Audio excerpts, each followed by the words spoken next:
તો સુરતમાં સુગર ફેક્ટરીમાં અને ખેડૂતો વચ્ચે શેરડી રોપાણને લઈને ચાલતા વિવાદનો સુખદ અંત આવ્યો।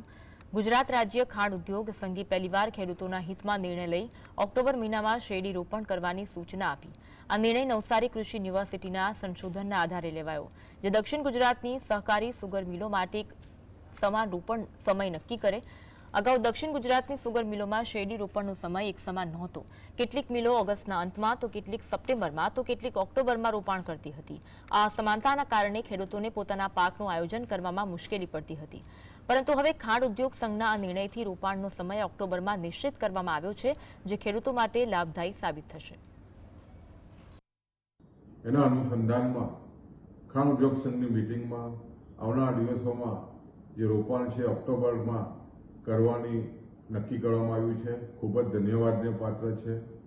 છેલ્લા 2 વર્ષથી સતત ખેડૂતોની લડતને ન્યાય મળ્યો છે અને ખાસ કરીને જ્યારે સતત શેરડી બનતી હોય ત્યારે લીલો પ્રવાસ અને ત્યાર પછી ઓક્ટોબરના વાવેતરની જે મુહિમ છે અને ખાસ કરીને વૈજ્ઞાનિકોની જે ભલામણ છે એ તમામ સુગર ફેક્ટરીના સંચાલકોએ સ્વીકારી છે।